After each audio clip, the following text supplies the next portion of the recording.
what I liked about the difference between season 1 and 2 was that she grew. You saw the growth, and you saw her get a little bit stronger and a little bit more confident with herself, and that she wasn't going to put up with what was going on in her marriage and her family. And I hope to see more of that. I'd like to see.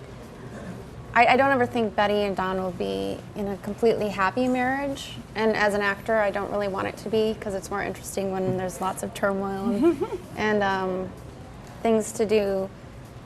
But I don't know, maybe Betty could get a job, well, she's pregnant, so I'm not sure how that will pan out. I'm not sure if it takes place after the baby or what happens with that. So that'll be interesting. Speaking of turmoil, lots of that on your show. A speciality. Where does your character go from here? I think she ends in a way at the end of season 2, sort of with some sort of peace, if you will. Like, she gets the confession, and she kind of is in a position of, her and Patty are equals, and she's still passionate about the law. So she again, I don't really know what they have in store. They literally just wrapped the guys editing the finale a few weeks ago. So, but I'd love Ellen to I'd love to see her like take on Patty in a courtroom, like over a case, like eye to eye, and with all their history and all their kind of everything she's taught her. And I like the whole idea of it's like Frankenstein, like will she become like Patty, or will she retain any sort of ethics and morals? So. And what about the resolution in her personal life? There's still sort of a lot of unfinished business there. That's complicated. I think this with Timothy Oliphant's character was great because he was so dark, and I loved our scenes. And he's, you don't know whether he's good or bad for Ellen, which was, I think, compelling to watch. But again, I don't think she's nearly kind of healed from the murder of her fiancé and all that sort of stuff. So that's great territory to still explore. Yeah. What's next for you? Are you planning some film work as well? I did a movie last year that'll come out in April in the UK, and it comes out in the US in August, and it's called The Boat That Rocked, and it's Richard Curtis's new movie. It's a comedy. Like Rose, I wanted to we would come kind of from such dark characters. It's nice to do something a little bit different during their break, and it's a true story about a pirate radio boat that was around in the late 60s off the coast in the English Channel off London, and they played rock and roll, and it was kind of forbidden at the time.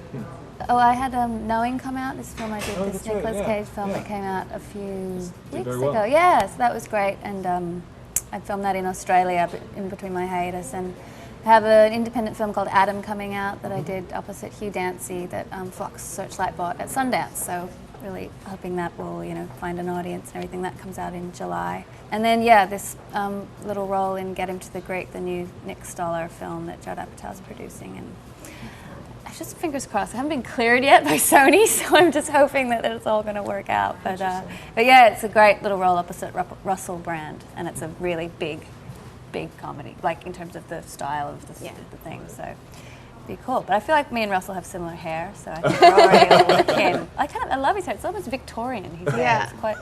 So he's got a kind of a bouffant in the back. Bit of the back. And what's the role? Would you be I play this character called Jackie Q, who's his ex-lover girlfriend. She's a bit like a Victoria Beckham / she's like a British pop star, but who has fashion and who is a model and who has a fragrance, and she's very ambitious and very sort of and very trashy, and gets nice departure from what you do. Yeah, it's great. I mean, so even the little things we've done, with Nick already was really fun. So yeah, and I think it's a lot of improvising and stuff. I don't know. I'm fascinated to see how it works. I don't know what they. What's your most entertaining interaction with one of the fans of your show? I know that there's someone on Twitter. I've never gone on, but there's someone on Twitter who lives their life on Twitter as Betty Draper. Get out! That's fantastic. So every day she puts bizarre. What she does and. Get out! I know, That's it's so weird. creepy. And you've never seen it? I've never seen it. I'm afraid. I don't go look online. I'm afraid. Just I don't want to get freaked out or something. But in terms of like person-to-person interaction, I've only had very nice, usually very respectful things. Nothing too over the top or crazy. So. I mean, in New York is where I would get, if anything, at all recognise because it's a New York show, and it's like. And this woman came up to me once in my local coffee shop and was like, "Oh my God, you're on Damages. I love the show. You're fantastic. It's amazing." And I was like, "Oh, thanks so much." She's like, "Oh my God, you're from England."